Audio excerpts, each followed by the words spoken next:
Welcome to MAREA, the Mid-Atlantic Renewable Energy Association. MAREA is a 501c3 nonprofit grassroots organization made up of all volunteers dedicated to educating and engaging the public and advocating for renewable energy production, energy efficiency, and sustainable living. We encourage you to listen, ask questions, experiment with what you learn, and help others become more sustainable. I'm Phil Jones, and tonight we are presenting Transformational Solar, Making Solar Work for Everybody. Before we get started, we'd like to share coming online renewable energy and sustainable living attractions on the last Tuesday of each month. Next month, on June 29th, Renaturalizing to Create a Pollinator Haven.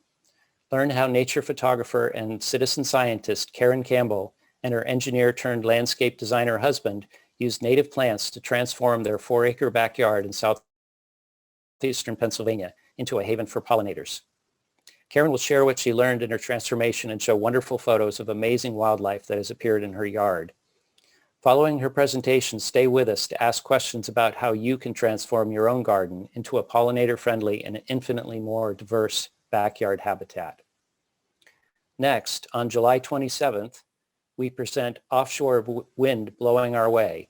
Learn firsthand from the project team about an offshore wind energy farm coming to the New Jersey shore to bring 3 gigawatts of clean energy and a plan that proposes to make use of stranded nuclear infrastructure as a means for power distribution of the wind generation. And then, on August 31st, electric vehicle charging infrastructure. What is needed and what is happening to bring that electron refueling station to a corner near you? All these events are on the MAREA website, themarea.org.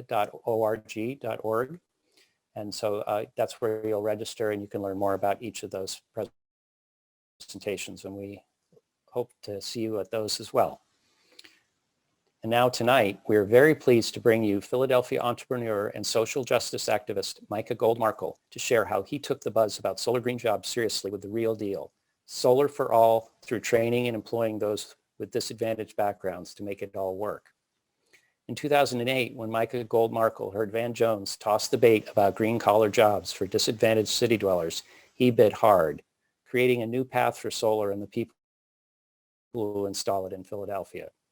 He learned everything he could about the business and technology of solar, including becoming NABCEP-certified. Today, his successful B Corporation solar installation business, Solar States, is growing. But more important, he has trained hundreds of inner-city solar installers while educating thousands more in high school vocational and job training programs in the opportunity and business of solar. Micah's story is compelling for bringing inclusivity to solar, but he is also cutting edge and what we need to do to make solar available for all. His presentation will include Pennsylvania policy and incentives present and pending and what we should be advocating to make solar more available to all. He will also present his programs implementing the latest trend known as solarizing, where communities pursue blocks of individual solar installs to overcome the difficulties of the isolated here and there sites, to provide momentum and economies of scale to make distributed energy generation more prolific. And with that, welcome, Micah. Thank you very much. And thank you all for coming tonight. Thanks to MAREA for having me. I'm really excited to be here, talk about solar, something I'm super, super passionate about. As mentioned earlier, I'm going to sort of talk about my evolution in solar and inclusivity in the industry. And then I believe towards the end, we'll open it up for questions. So you folks have to say. A little bit about my journey. Again, as mentioned, in 2008, I saw Van Jones give a speech, and he wrote a great book, if those of you are not familiar, called The Green Collar Economy. He was going around giving a book tour and gave this speech about how there was a change coming to our economy, a really big change, and how there was going to be a lot of economic activity around that change. However, this economic revolution was going to be different from the ones in the past. And he really talked about how this wasn't going to be a nice thing, but a necessary thing. And then that if this change benefited only the few, as past major changes in our economy have benefited only the few, then we would not only fail economically, but we would fail potentially as a world and ecologically, and that this was very dangerous. And frankly, he challenged me personally after the talk as a quote environmentalist, as a person from West Philadelphia. I considered myself an environmentalist, and he said to me, how many people in your neighborhood, in your close neighborhood, would consider themselves environmentalists in the poorer areas of Philadelphia? And when I thought about it, I said, well, not many, probably. And he said, that's your failing, that you haven't, shown why it's important to be an environmentalist. You haven't made it something that people in disadvantaged communities can see as being important to their lives. And at the time, again, 2008, when I thought about it, first off, I was like, wait, me a failure? No way, man. You can't call me a failure. But then, whenever somebody sort of challenges you, you have to think deeper about what they're saying. When I thought deeper about it, I thought, well, at the time, the Prius was sort of the environmental car, cost a lot more money than a gas-powered car. And today, the same is true for all electric cars, where the Tesla or Chevy Bolt or whatever, they're expensive cars. And you want to buy organic food, it's more expensive. And so you look at things like that and you have to say to yourself, wow, environmentalism is a worldwide problem, and yet we're doing a terrible job of including the majority of the world in this. And so that really lit a light for me. And it said to me, this is something I've got to work on. And I tell people, 2008 was a really incredible year for me. If anybody ever asked me the best year of my life, I say 2008, hands down, no problem. My first child was born that year. The Phillies won the World Series. Obama was elected, and I started Solar States all in one year. So what a year it was. And starting Solar States was difficult. I was running a small software company at that time. I didn't know much about solar, but I had grown up in a neighborhood in West Philadelphia, in Powelton Village, on the border of Powelton and Mantua.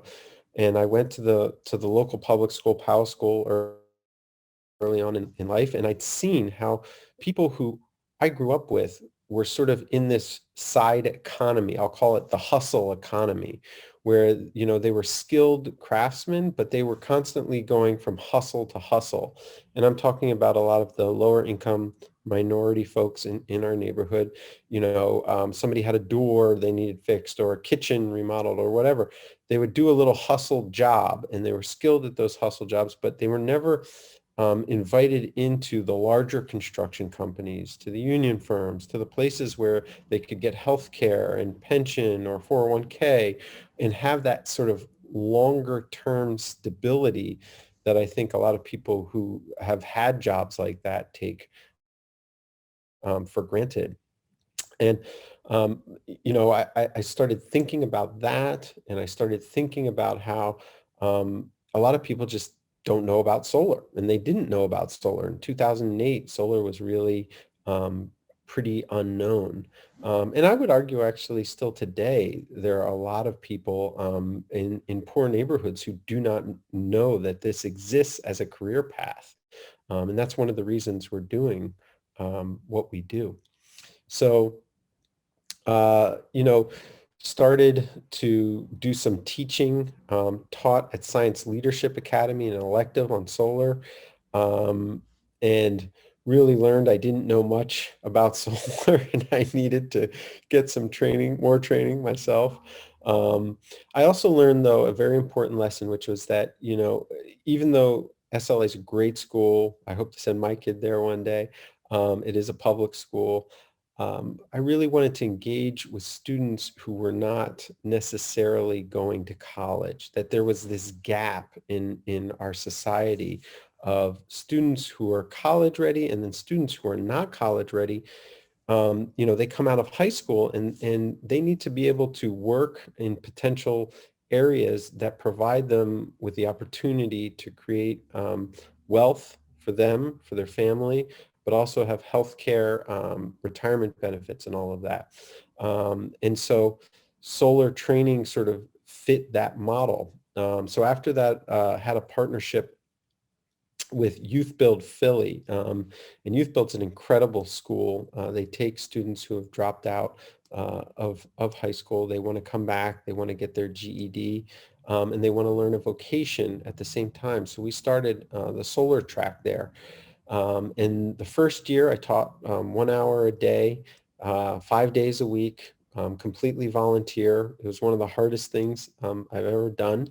But I learned a lot. Again, I probably learned more than I taught, but I learned exactly the type of structure that we needed to put in place. Thankfully, I was able to hire a good friend of mine who had many, many years of teaching experience under her belt, and she observed me in a number of classes, gave me some great feedback so that I could learn how to teach better, learn the vocation of teaching while teaching the vocation of solar. So I was both learning and teaching at the same time. Came back the next year, had a plan, but man, was I worn out from just doing all the volunteer stuff, and it took a toll on the business as well. Very small business at that time. It was myself and 2 or 3 other people. So managed to find some grant funding for the class, taught for another year, and then started hiring students who really excelled in the class onto our team. And I'll start sharing my screen here so you can take a look at some of the folks. Oh, I'm on the wrong page here. Okay. So over the years, we started to form additional partnerships with Philadelphia OIC, which is at Broad and Girard, as well as PowerCore PHL, the Philadelphia Energy Authority, and the ECA, the Energy Coordinating Agency.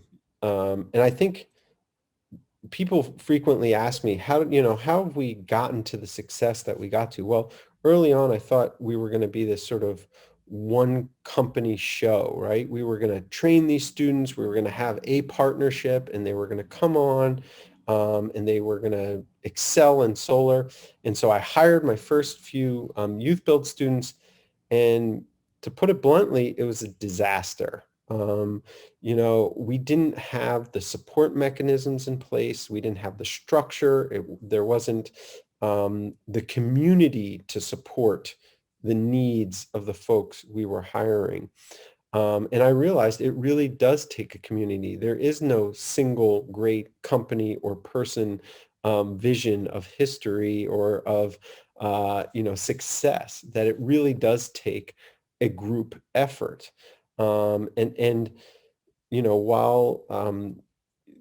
Youth Build was definitely there to support the students post-graduation and all of that, we found organizations that were there as well, like PowerCore, like OIC, that could really help us retain our employees. So what you're looking at now is a map of our employees, and you can see a big number of our employees come from the city of Philadelphia. Our mission is to be the on-ramp to the green collar economy for inner city Philadelphians.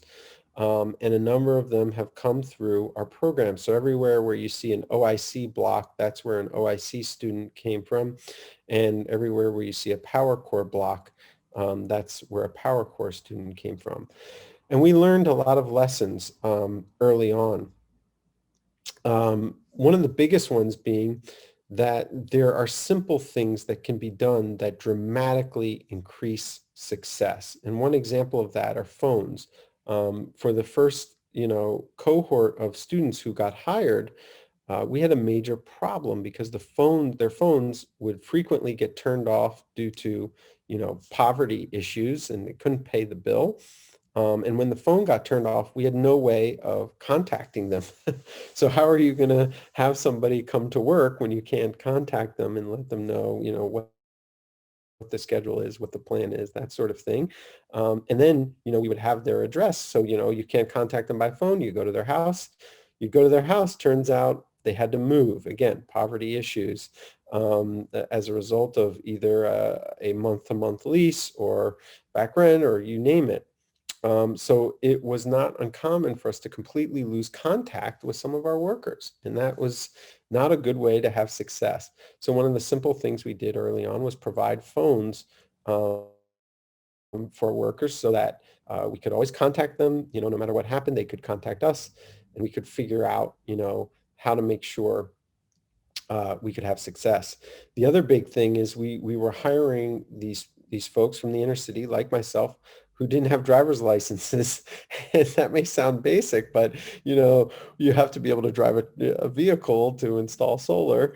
And we hadn't sort of thought that aspect of it through. And so as part of our solar training now, we also include driver's ed, and folks who don't have driver's licenses now get driver's licenses as part of their training. And this again goes to thinking about the community you're trying to serve and dealing with it holistically, rather than taking a sort of business straightforward, I'm just going to install solar and approach.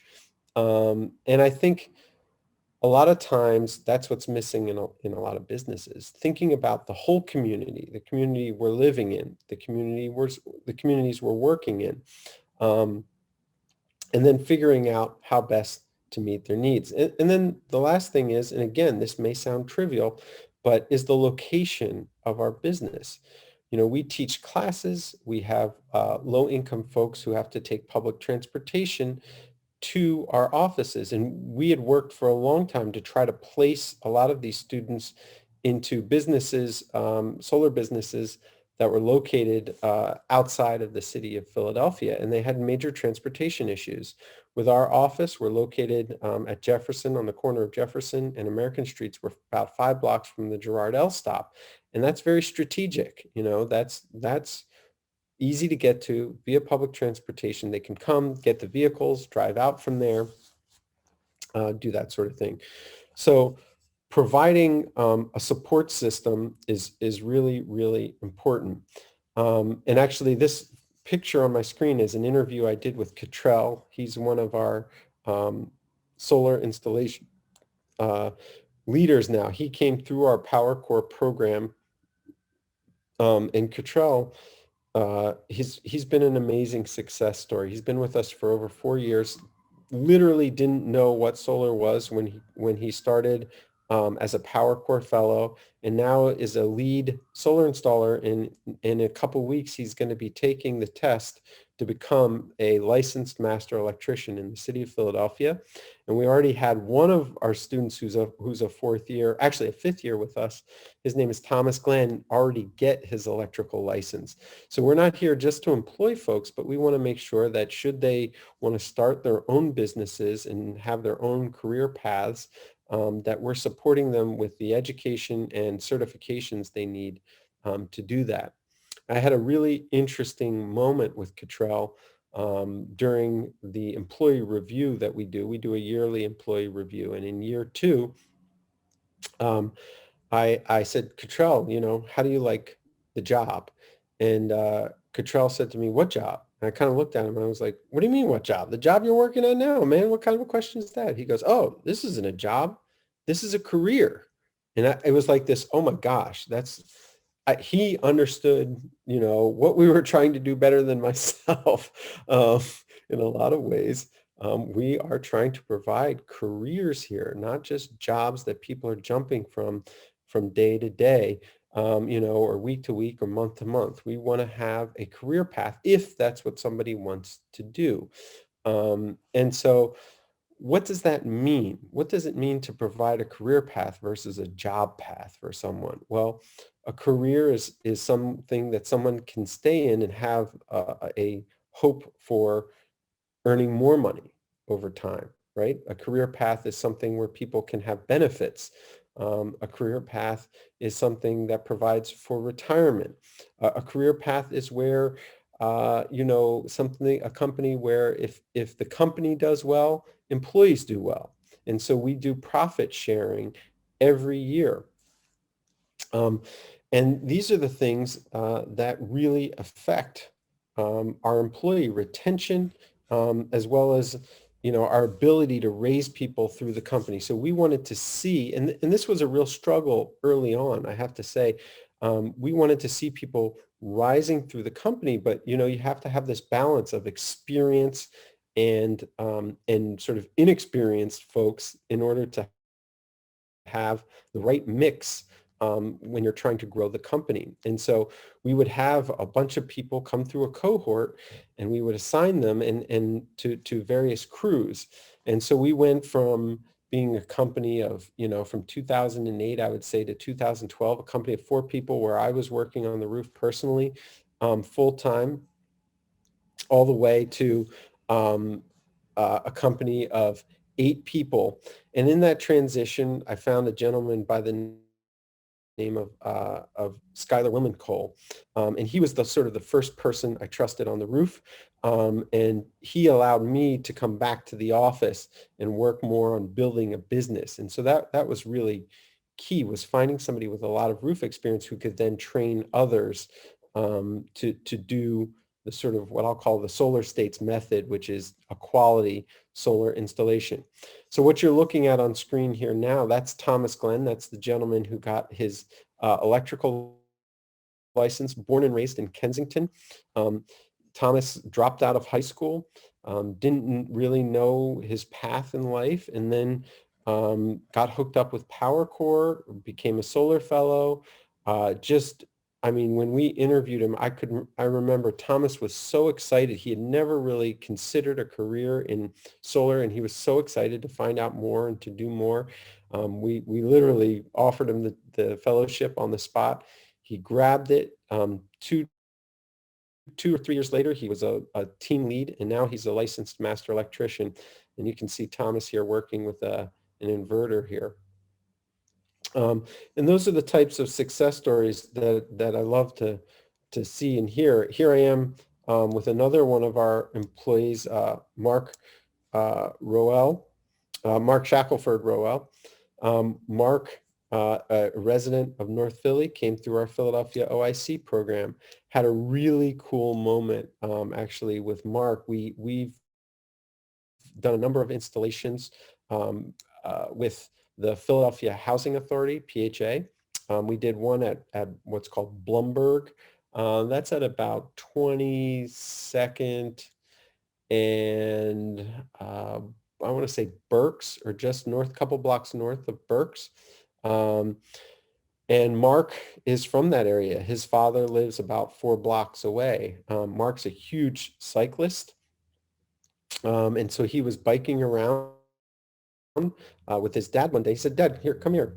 And he took his dad by the solar array that he installed at Blumberg and looked at it with his dad. And his dad said, "Wow, man, that's really cool. I did not know you could do that, Mark." And, you have a moment like that and you're like, this is what it's about. We have to wake up everyone to the idea that environmentalism isn't just about saving polar bears and saving the planet. I mean, of course it's about that stuff. I want to acknowledge that stuff is very, very important.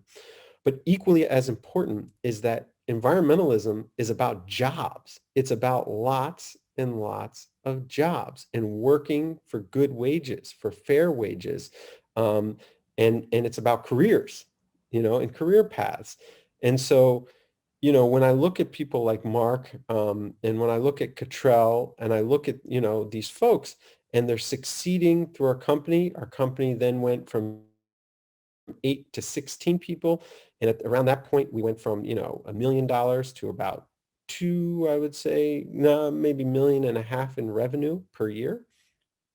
And then we made the jump to 32 full-time employees.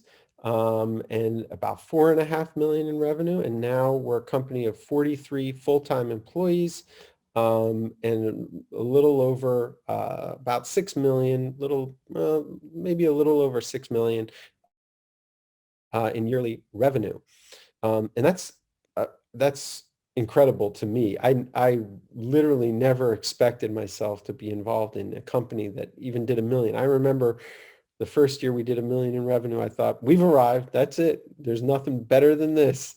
Well, we've hit the peak, might as well just pack it in now because that's where it ends. And to be in a company that is this size is pretty amazing. Now you'll see on your screen, treat our people well. What does that mean? Well, we are what's known as a certified B. For those of you who don't know what a certified B corporation is, it means that we're judged not just on profitability. And by the way, we have a saying in our office, profitability is sustainability. You can't be sustainable without making a profit, without surviving, without, furthering your own existence. But it's also equally as important to think about the planet and to think about our people. And so what does that mean? Well, it means that even our hourly workers, we guarantee a 32-hour work week. And I think we're one of very few companies, and I don't know any other personally that does that. And why do we do that? Because again, it goes back to our mission. If we're going to be the on-ramp to the green collar economy, how are we going to do that without providing a stable source of income for our employees? Well, you can't. One of the problems in the construction industry is that it's so seasonal, is that people get hired, they get laid off, they get hired, they get laid off, and it creates this cycle of boom and bust. And that's really not good, especially for low income folks. So we put an onus on ourselves to build a company that's a bit different. How do we do that? Well, we have a little bit of a longer wait time for your solar installation. So we have anywhere from a 3 to 6 month pipeline, and we try to be upfront with our clients about that.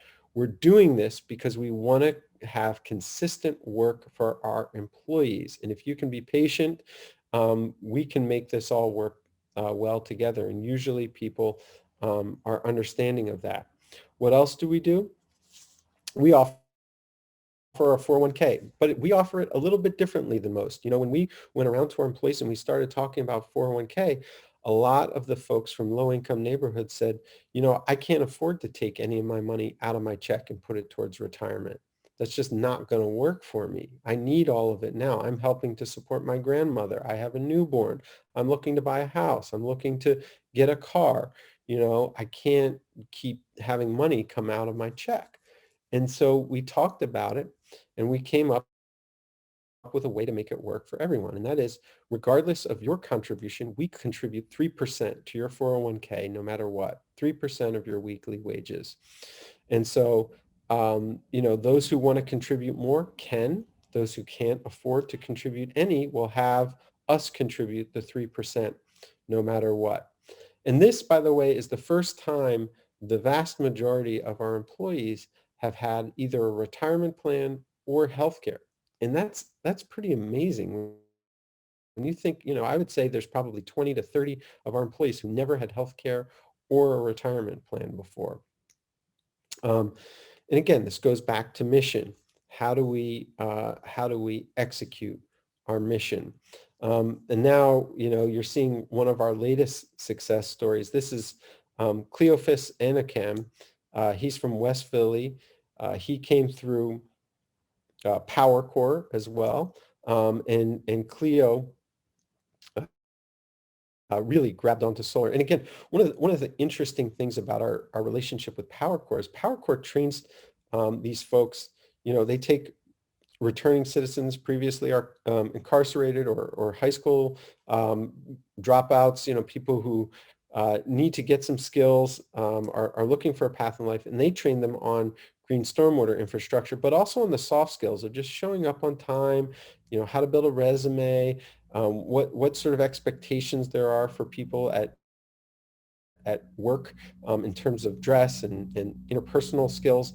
And so Cleo was just really jumped out We hired him on. He did a great job installing, and now he's working as our warehouse manager, as our warehouse.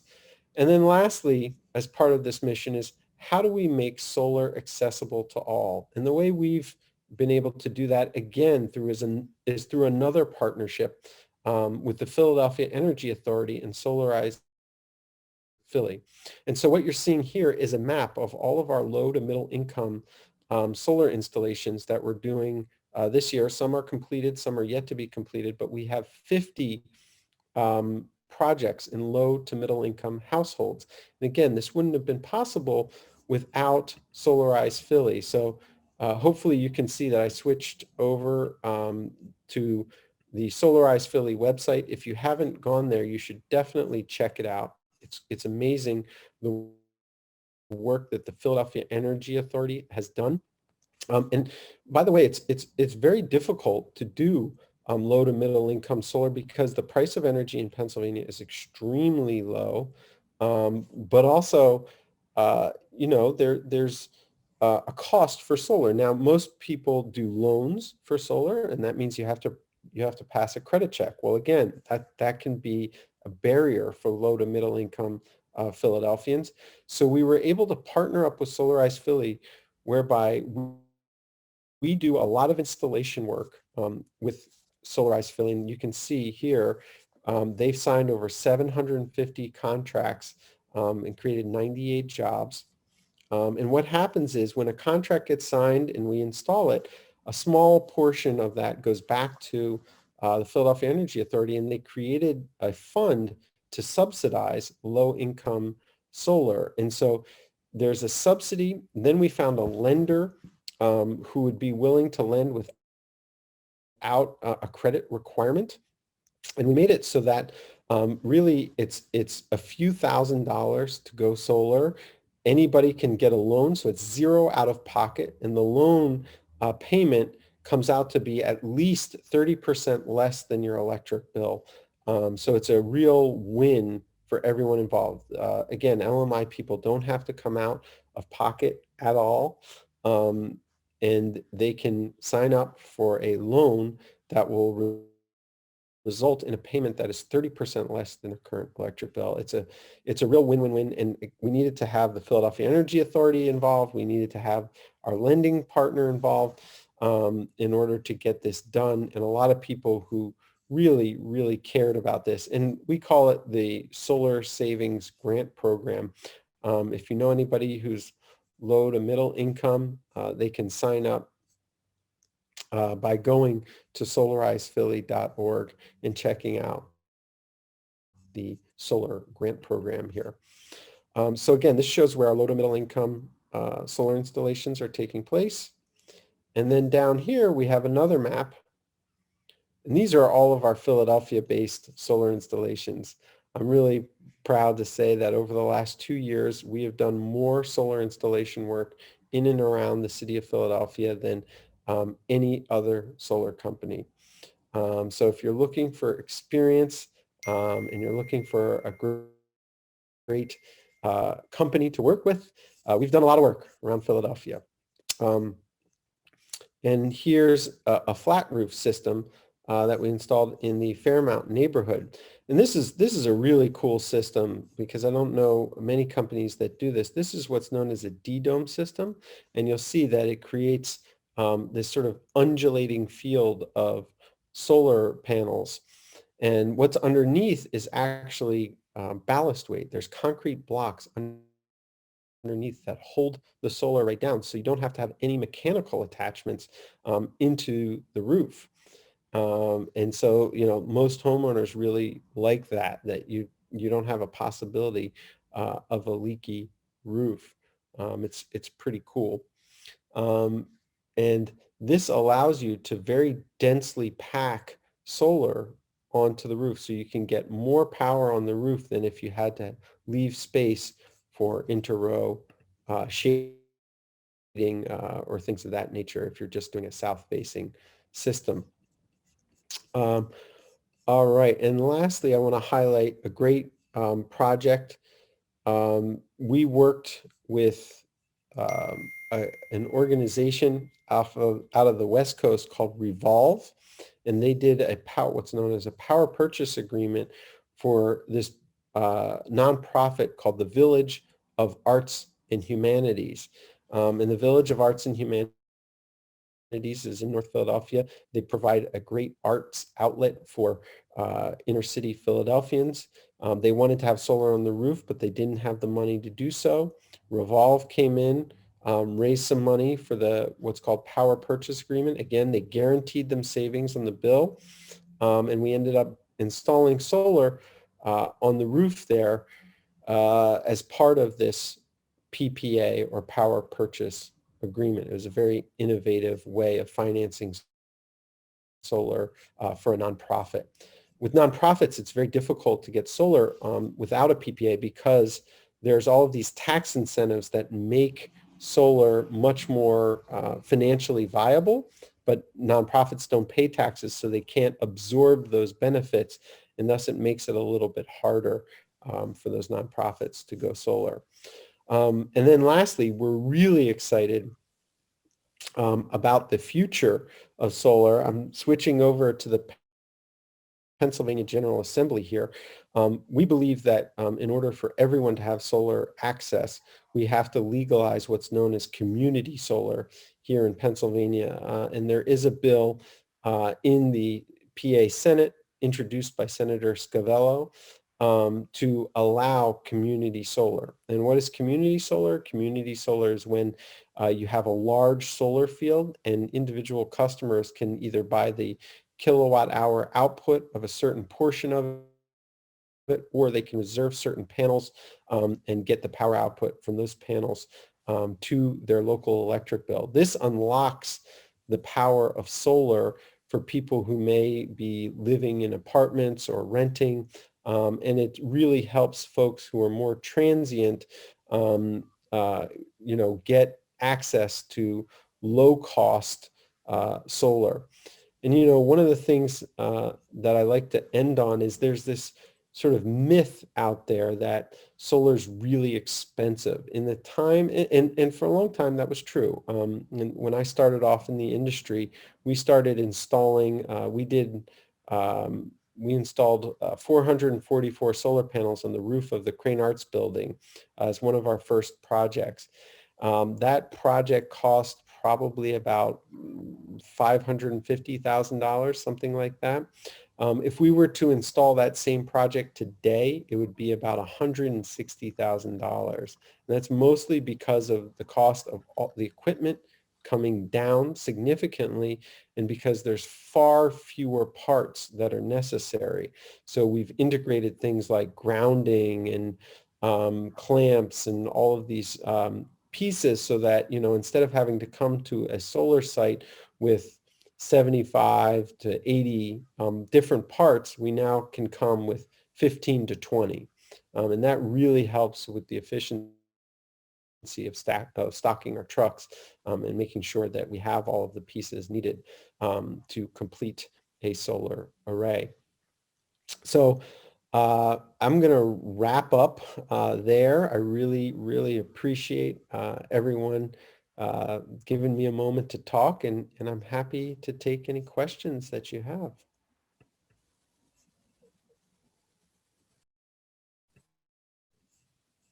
Yes. Micah, I was involved in a project called Solarize Greater Media a few years ago, and your company did wonderful work there to put in close to 50 systems on a bunch of houses in media. So two questions for you. First of all, are you still involved in such things? And second, I'm now at a retirement facility called Kendall. In fact, some of your teachers from Germantown are there. And we are interested in solar, potentially a large ground mount system, and also some rooftop stuff. And I'm wondering if so we're, I guess, 25 miles out of Philadelphia. Is that something that your company could be involved in?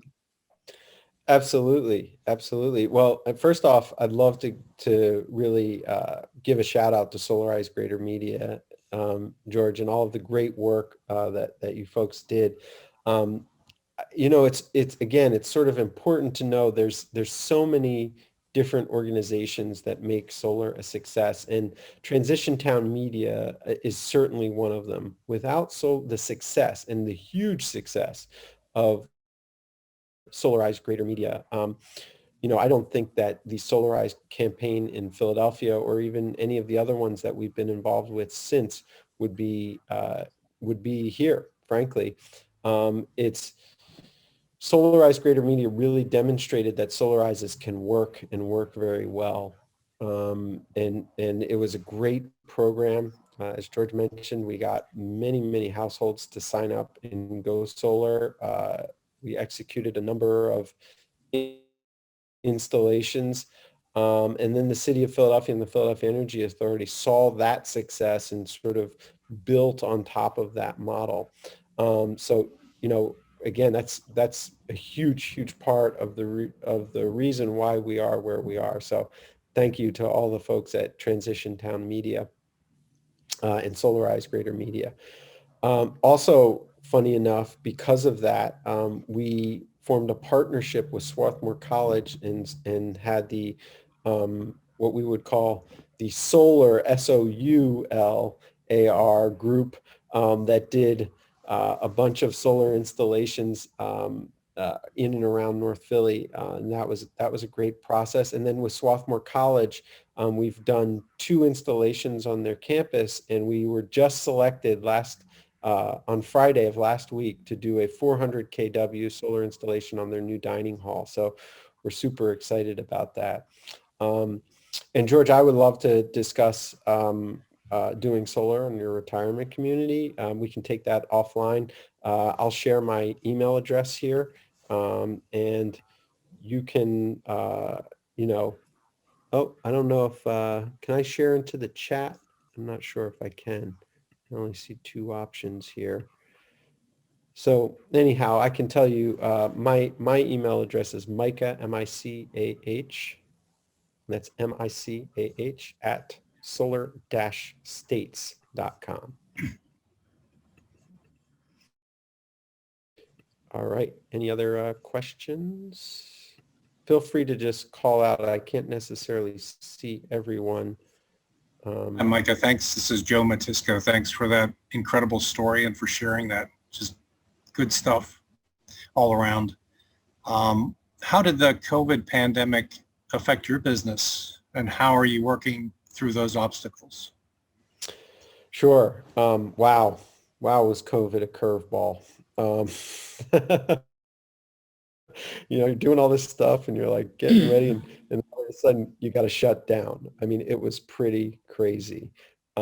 We shut down for almost 2 months, but again, I think it goes back to our business model. Our business model was to have a pipeline out a little ways. And so the interesting thing was we were able to pay our employees even after we shut down for 2 weeks into the shutdown, so that we had a bridge. We let them know, hey, the shutdown's coming, and you've got to.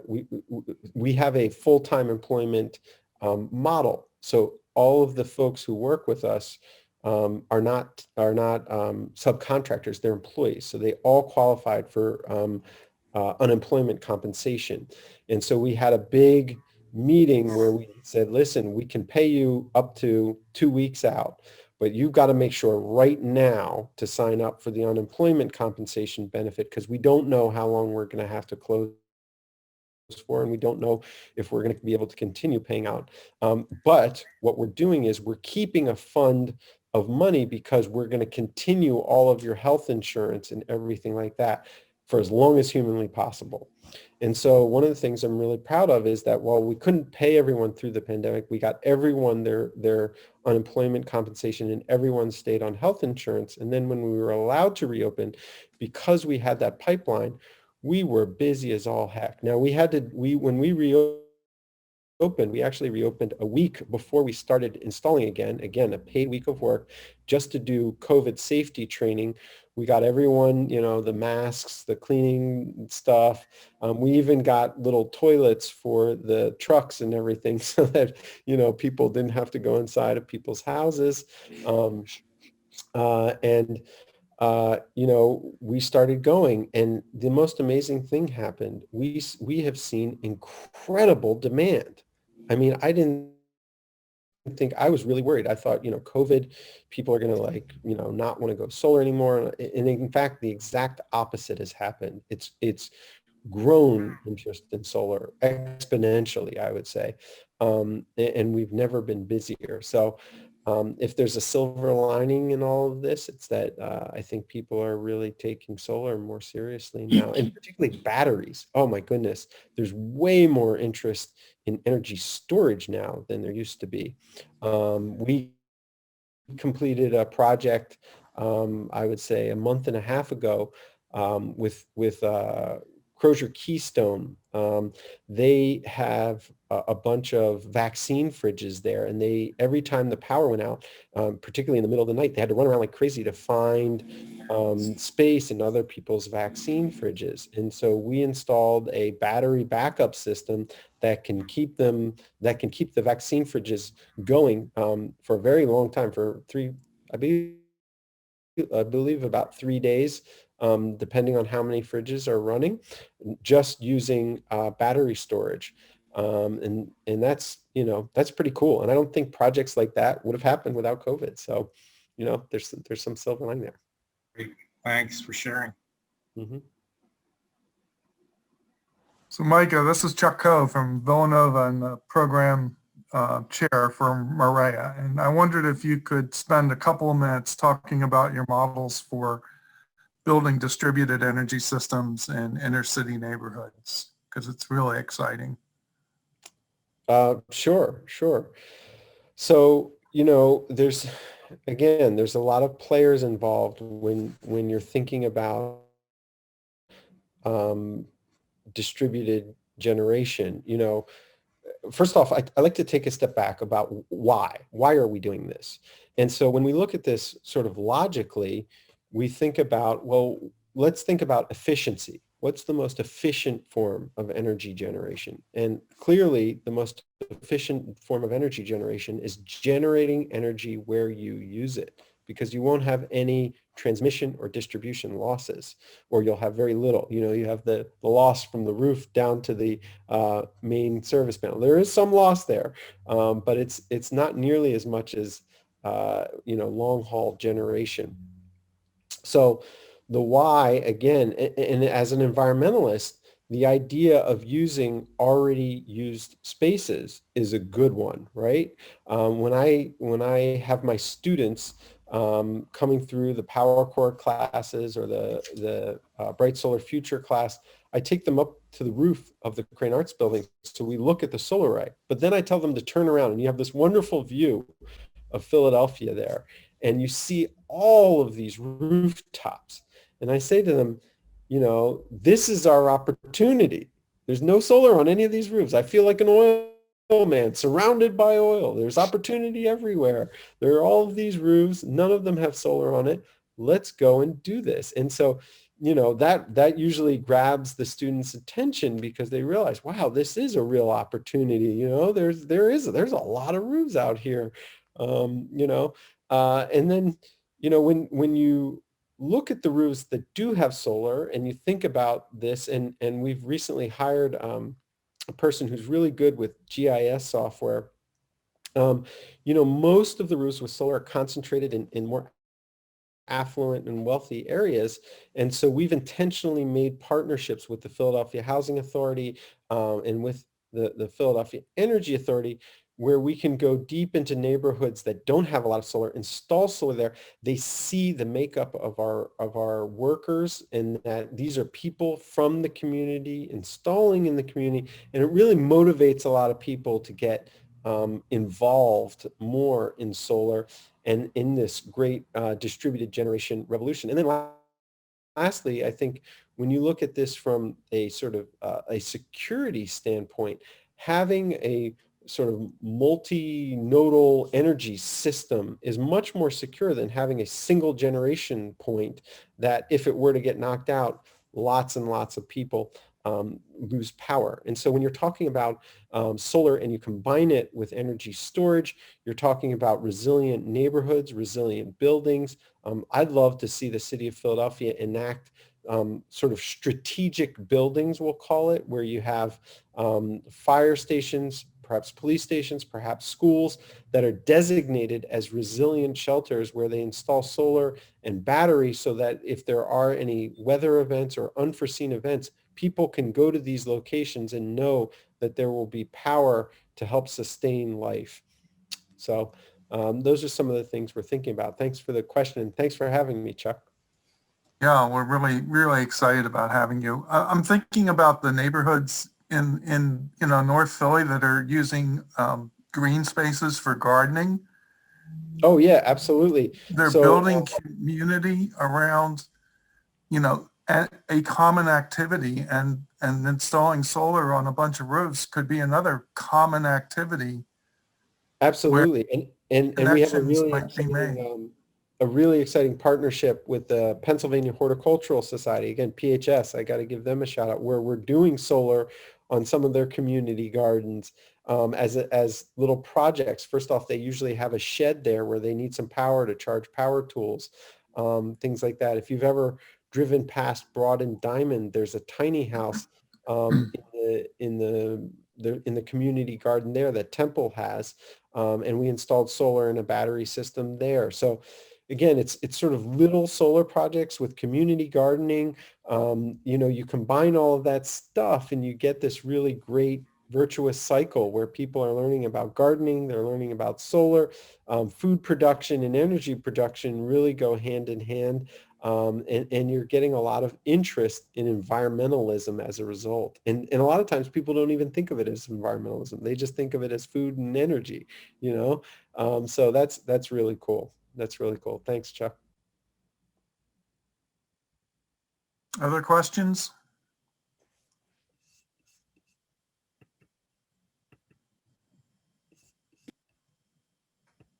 Anything from the chat, Joe? I have a question. Yeah, the bill that's in the Senate right now, what is the status? What are the chances of that passing? I can't imagine they're very high, but if we know the number of the bill and can make some phone calls, would that help? Sure. Yeah, absolutely is the answer to that. So, Senate Bill 472, I believe there's also a House bill, but I don't have that number off the top of my head here. So what are the chances? Here's the neat thing about solar. Solar makes for some odd bedfellows.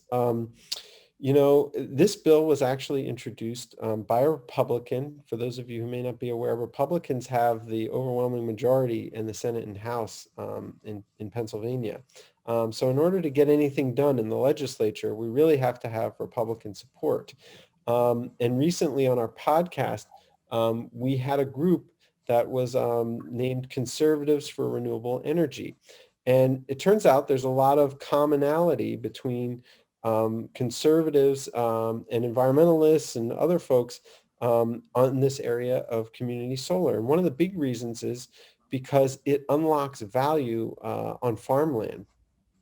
A lot of farmers are struggling to keep their land with their family.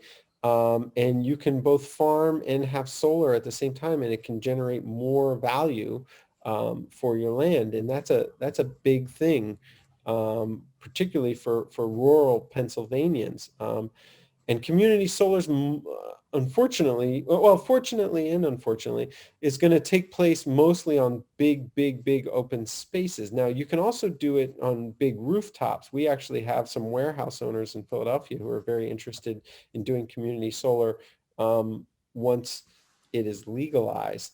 But you see, with this helping rural Pennsylvanians, you know, a lot of Republican support is behind community solar. So I think there's a very good chance that it passes, if not this year, potentially next year.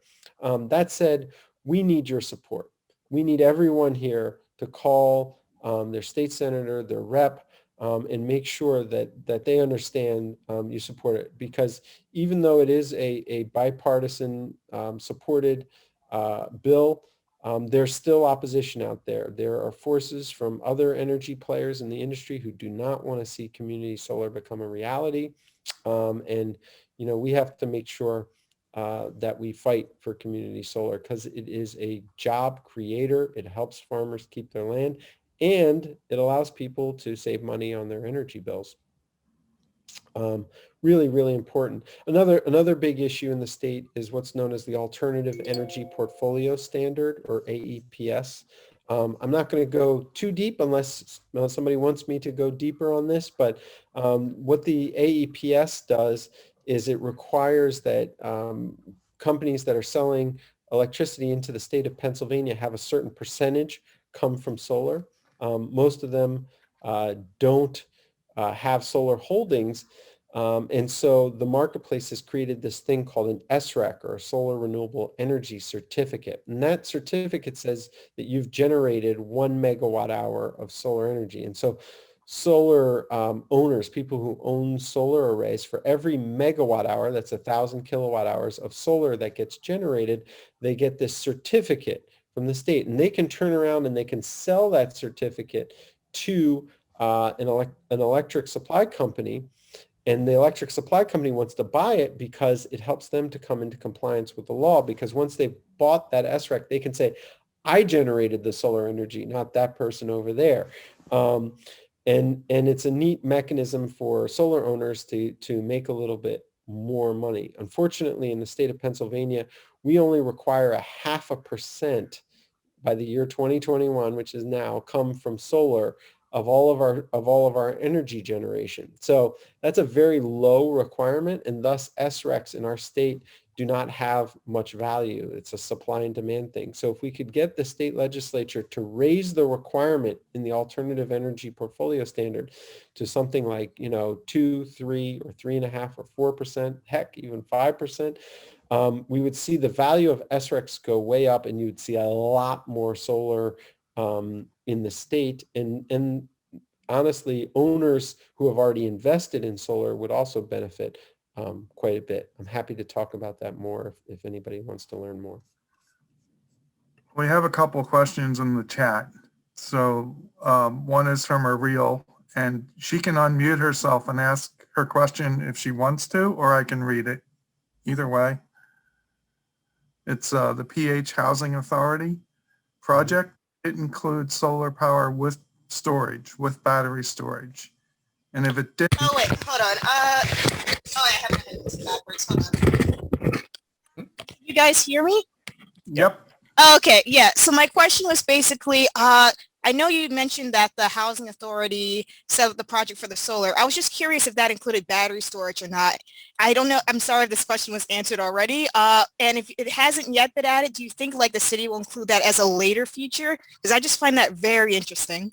That was just my question. Does it have battery storage as well for that project?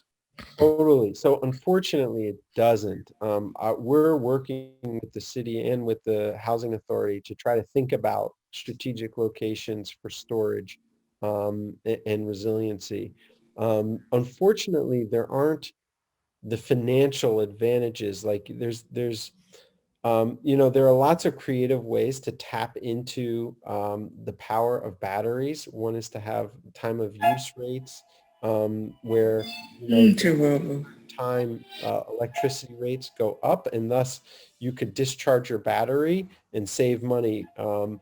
But we don't have a requirement for any of that stuff. So it's hard to make the economic argument for batteries, while it's very easy to make a resilience and safety argument for batteries. So I think, as we kind of figure out more of the economics of batteries, as the price comes down, I think that PHA really will be installing batteries in strategic locations around the community. Great question. Thank you.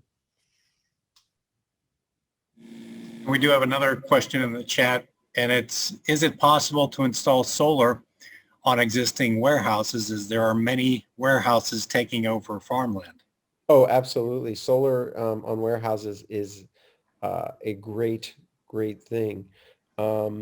We just completed a project at Fifth and Spring Garden. I'm a beer drinker. For those of you who are familiar, Yard's Brewery is at Fifth and Spring Garden, and as well as Target and the City of Philadelphia archive space. And so we installed 2,000 solar panels on the roof there. Pretty awesome project. It's the largest multi-tenant solar in the state of Pennsylvania. So warehouses make for great places to have solar on the roof.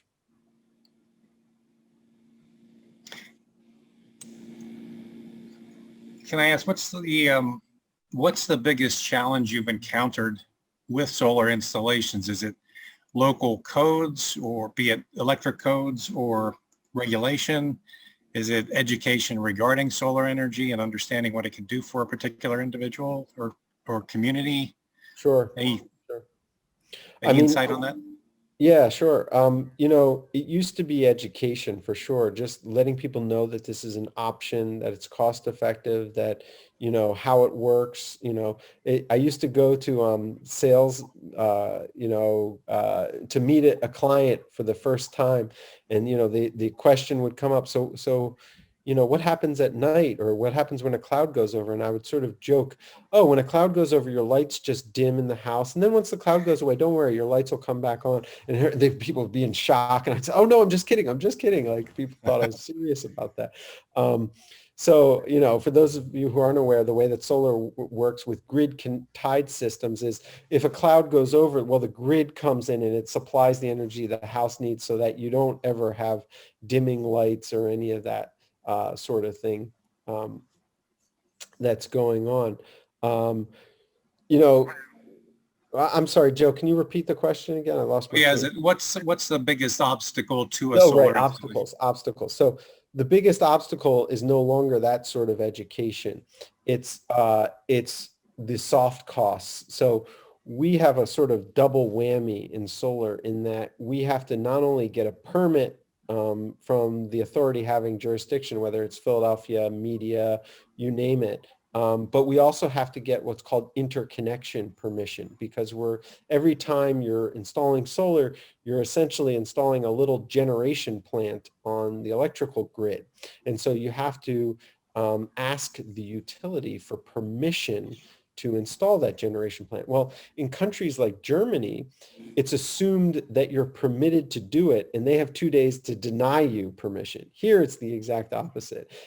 You're assumed to not have permission. You have to apply for permission, and then they can take a great long while figuring out whether they want to sort of let you install solar, and whether there's the capacity and all of this other stuff in the area that you're at. So that's really the biggest challenge. And then a close second to that is that every single township, municipality, authority having jurisdiction has their own rules around solar. And so if you're not familiar with those rules and licenses, it can be extremely difficult. The state of Pennsylvania, for example, doesn't have a statewide electrical license. So I have to go around and get licensed in every township that I work in. Sometimes that requires taking tests. So I've gotten very good at sitting down and taking the test. I remember, I think it was Lower Marion Township or somewhere where I had to go and take the electrical test. And I had just taken another one, and I sat down. It was very similar, and I flew through the test. And I was done in like 10 minutes. And the guy, I handed it in to the guy, and he goes, "You're either the smartest or stupidest person I've ever met." I said, "Well, I'm getting very used to taking these tests. It's just not, it has nothing to do with smart or stupid." So, it sucks up time. And as an example, in Philadelphia, you can install a solar array, and you need to get it inspected once you're sort of finished up. The inspector wants to look at it. Whereas in New Jersey, you have to stop midway through and they want to do an inspection of the rails and the grounding, and then you can finish up, and then you have to have another inspection. And the location of the AC disconnect. In New Jersey, they want it right next to the meter, even if that's inside. Whereas in Philadelphia, it always has to be outside unless you're in a historic location. And then it can be inside, but you have to have a plaque on the outside. It has to be located here and there. And what I'm getting to is you have to have like a bazillion rules in your head about what each individual municipality do.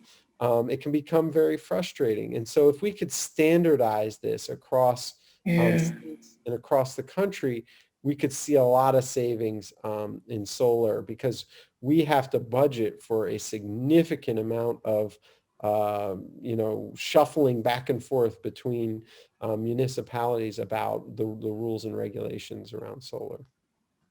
Interesting, thanks. There is another question, I think. Could you describe virtual metering and the potential for using vacant city lots and ground-mounted systems? Sure. So I think for, vacant city lots, ground-mounted systems, that's a tough question, right? Because when you put solar on a lot, you're locking it up for 20 to 25 years. That's a fairly long time. And maybe there could be a better use for that lot at some point. That said, power production is important. And that's where community solar is really the right fit. If we want to use vacant lots and we determine that's the best use for some land, community solar is the way to do it. Virtual net metering is interesting, but it really wouldn't allow you to do the stuff like community solar. What virtual net metering says is if you have an owner of a property and they have, say, multiple meters within a 2-mile radius as the crow flies, that they can net meter the solar to all of those other meters.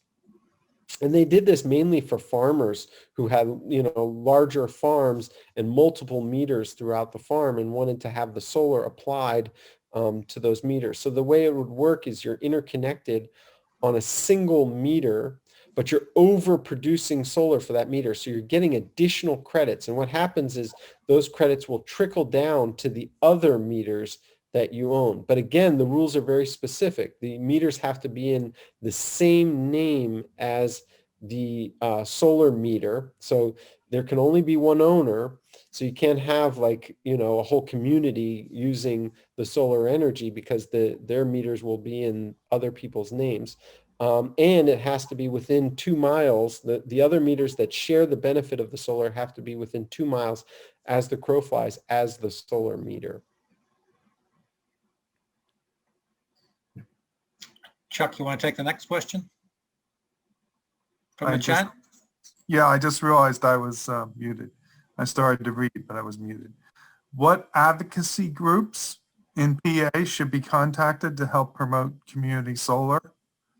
And the bill also is listed in the chat from, I believe, the House. There's a link to that. Yes. So there are a lot of great advocacy groups. I've got to, give a shout out to Sharon Pilar and Ron Celentano. They work with an organization called NABCEP. Well, they recently changed names, but it's the Mid-Atlantic Storage and Solar Association. Something like that. Might be butchering the name a little bit, but they do great work. So MC is a great organization. But then there are a bunch of environmental organizations. I really got to give a lot of respect to Penn Future and Penn Environment. 2 different organizations, both do wonderful work. Dave Mazur over at Penn Environment, really a wonderful advocate for solar in the area, and the folks at Penn Future as well do a really, really great job. And then, out in the communities surrounding Philadelphia, I mentioned Transition Town Media earlier, but there's also a effort coming called Ready for 100. It's the Sierra Club. They're doing some wonderful work. And then we're working with various townships and municipalities to start solarizes. So, there's a solarized Lansdowne, solarized Montgomery County, those sorts of things, solarized southeastern Pennsylvania. There are lots of groups working to get more solar in the state. So, feel free to contact me and we can put you in touch with a lot of good folks. Great. And I guess this question kind of links into that a little bit in terms of how do you promote some of your projects like the 2,000 panel solar installation? How do we promote it? Yeah, do you have receptivity, for example, from the media or getting your word out? Yeah, absolutely. Actually, that one got a big attention. The mayor and the governor did a video. Actually, we did a virtual press release for that and did a video. I could share that where they talked about the importance, the jobs created, that sort of thing. We're also hoping to partner with Yards to do a solar brew coming soon. So, beer and solar, two great things that go together. So there was a lot of attention around that one. It was a really, really great project. A lot of good partners. I'd also like to thank Alliance HSP and Matt Handel. They're the owners of that building, and they were the ones. So Yards leases from Alliance HSP, and they were the ones who really got the project to fly. So a lot of thanks to them. Great.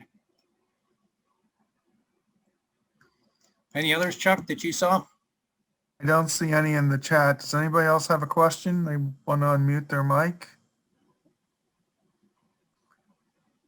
If not, Micah, I just want to thank you for spending this time with us. You missed my question.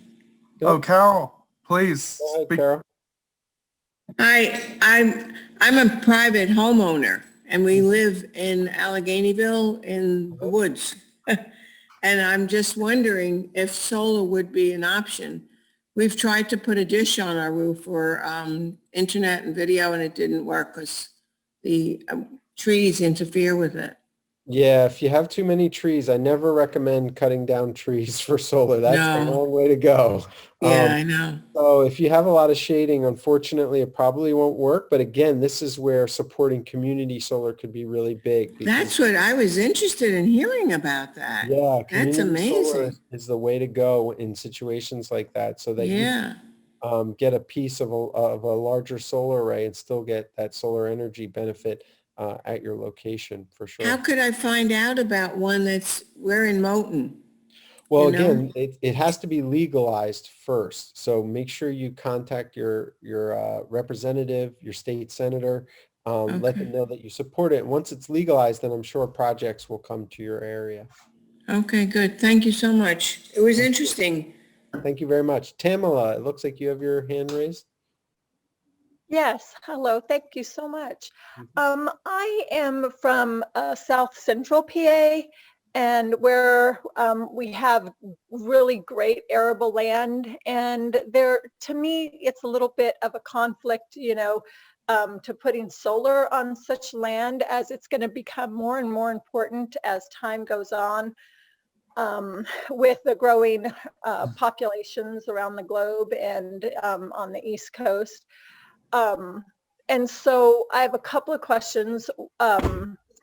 One, what are you guys doing to not put solar on good arable land with the farmers? And if you are, how are you kind of justifying that? And then also, what about, I'm also a part of several watershed groups and master watershed steward and everything.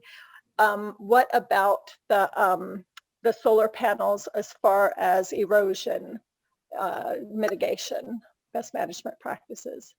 Sure. So first off, I want to make it very clear. My personal philosophy and the way we work at Solar States is to try to do solar in urban areas first. we want to use already used spaces first and foremost. Secondly, there's lots of land out there that isn't great for farming. Maybe it's already been farmed and the soil needs to regenerate for a long time, or it's a brown field, a previous dump site, all sorts of land uses where you just can't farm. And so I think we should use those spaces next. Then if we can't get the energy generation out of those spaces that we need, then we should look at farmland that's really usable. And I've seen a lot of research out of Massachusetts, particularly, where they looked at things like, they looked at it in a way where solar and farming don't have to be mutually exclusive. You can still do the farming. You can have, cattle grazing under solar panels. Turns out they like scratching themselves on the poles. That one of the lessons I remember learned in one of them is you don't want to have goats near solar panels. They like to chew on the wires. So no goat grazing around solar, but cows are okay.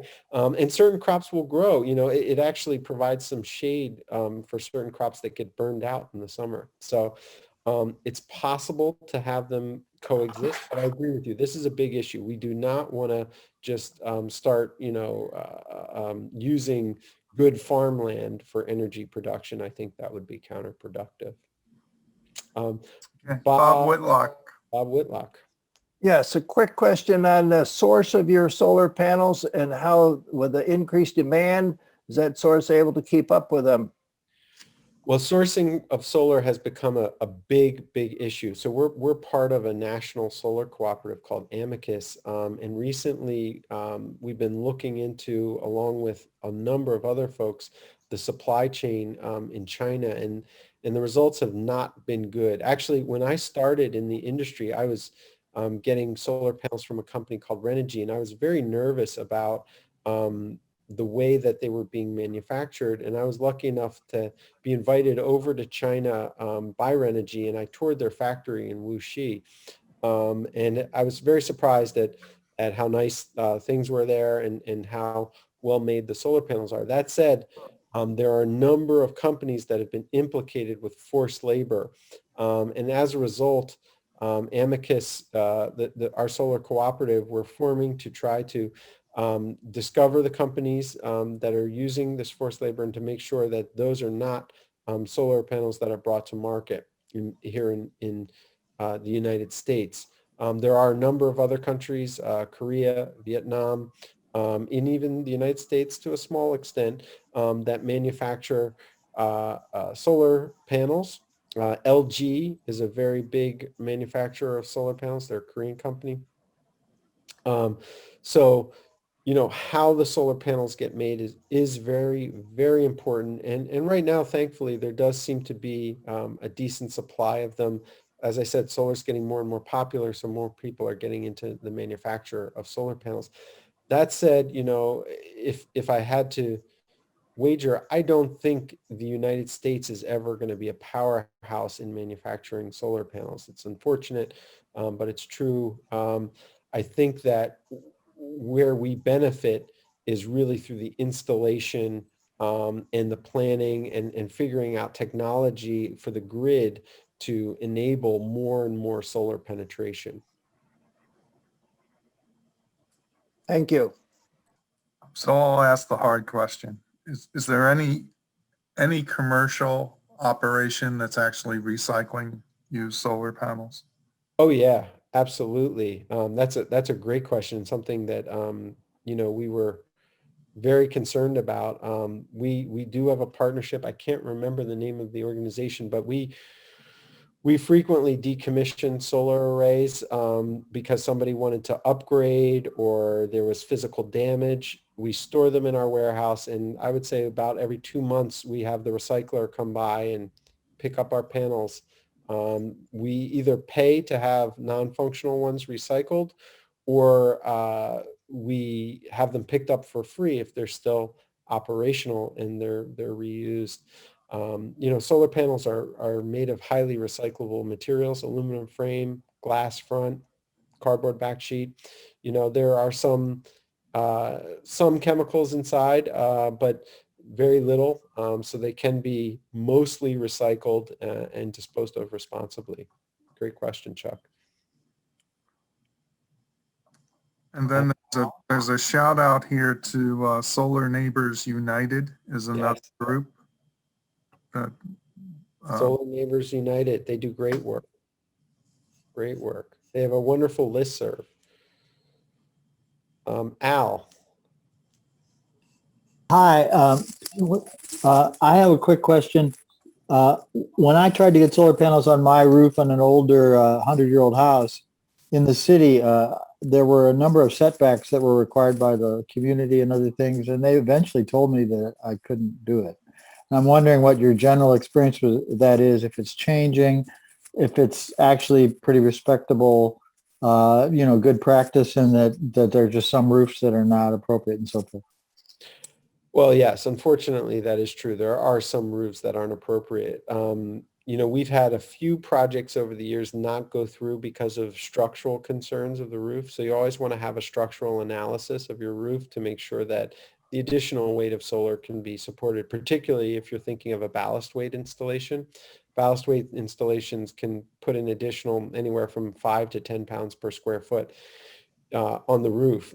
When you account for that plus snow load, which can be up to 25 pounds per square foot, there can be a lot of weight on that roof. So you want to make sure that the joists are capable of supporting the additional load. The age of the roof is very important. We never recommend putting solar on an old roof. You want to have a relatively new roofing material simply because you don't want to have to replace the roof after you've put the solar on it.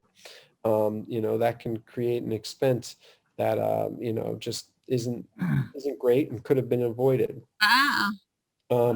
So, having a roof that is, I would say, within the first 5 years of its life, maybe a little bit more, is very important. We found it very difficult to work with slate shingle roofs. Slate is a beautiful material. I always am like, why would you want to cover slate up in the first place? But also, it's expensive, and you really shouldn't walk on it ever, and drilling through it is difficult. So we've had a number of clients who want to go solar, have slate roofs, and the cost and the ability to sort of maintain the slate just made it prohibitive. That said, if you really want to get it done, it costs quite a bit of money, but it's possible. But it is definitely cost prohibitive. And then in terms of setbacks, again, every municipality authority having jurisdiction has their own rules about how far you need to set back. Maybe you're a part of a HOA, and we've faced some weird HOA rules, homeowners associations, where you can only have solar in the back of your house, or where nobody can see it, or where it's set back a lot of feet. So it really depends on the municipality, that you're working in, but you want to leave room on the roof for first responders to get on the roof. You have to think of these things where, in case of an emergency, the firemen might need to get on the roof. And if they do they have enough space to maneuver while they're wearing their big boots, big pants and jackets and all of that, so that they can get up there and vent the roof if they need to. So having some setbacks is definitely a reasonable request by first responders to make sure that they can do their jobs properly. Thank you. It sounds like I have a checklist of community solar motivations rather than individual. Thank you. I'd say so. Brad, do you want to ask your question? No, yeah, well, it was more of a comment, but I agree on the shame to hang solar panels on a slate roof, especially a historic one. But there were some interesting products out over the last decade or so. One was a company in the UK that made a solar tile looked almost identical to a slate and hung the same way. I'm not really sure what happened with them. I don't think they ever expanded to the United States, but they were approved in historic districts over there, in places of Wales and places like that. And you really could not tell at all from looking at them from the ground. So I don't know if you've heard anything about those types of products or have any comments about that. But Sure, I have. We call that BIPV, Building Integrated Photovoltaics. And, the sort of hot topic is the Tesla shingle, as you mentioned. I think there's going to be a segment of the market that's going to want that long term. That said, the solar shingle market has been a minefield for companies for a long time. And one of the reasons is it's not as easy as it looks to make a good-looking solar shingle that can also be quickly and cost-effectively installed. And that goes, unfortunately, for the Tesla one. I'm a big fan of Tesla. I think they make great cars, great batteries, power walls. Unfortunately, our experience and our partners in the Amicus who have installed the shingle product is don't do it. They're having serious cost overruns. There was recently an article in the New York Times where people were just, a week before installation, the cost of the product went up $20,000. I mean, it was like pretty extreme. And I think while I'm rooting for these products to happen, they're just not there yet, unfortunately. That said, I think a solar panel is a tried and true technology. And you can call me old school, but it's great. It works. It works for a long time. And it protects your roof. I think there is something to be said for having an exoskeleton of solar that's protecting the roofing material underneath. And that's valuable in its own right. So for the look and aesthetics, nothing will beat the solar shingle concept, but I think for longevity and for ease of use, the solar panel is really always going to be the way to go. Okay, we have one more question and then we're probably going to let you go. Tamala, do you want to ask your question? Yeah, sure. I had asked about what best management practices you employ for soil erosion. All right. And then the second question is where and how are solar panels disposed of? Because I can't quite get a grip on that. Sure. So the solar, I'll take the erosion thing first. So soil erosion is something you have to think about. Thankfully, there's a lot of ways to mount ground mounts, right? Some people do ballast weight on top of the ground. That creates quite a bit of impervious ground cover, and then you have to, come up with a mitigation plan of either planting or doing something to ensure that, you're not creating a problem with the runoff from the solar panels. That said, if you can use things like ground screws instead of large concrete feet, you have very little soil disturbance. And the water running off of the solar panels is no more than, say, your normal rainstorm would hit the ground anyway. So, it really depends on the technique that you're using to install the ground mount. Also, usually we're trying to install ground mounts on relatively flat land. So, if you're on a hillside, I think you have to be more concerned with erosion. I'm not sure what they do in those circumstances. I haven't run into that. But I can tell you that on the ground mounts that I've looked at, we typically do ground screws. So there's very little disturbance of the soil.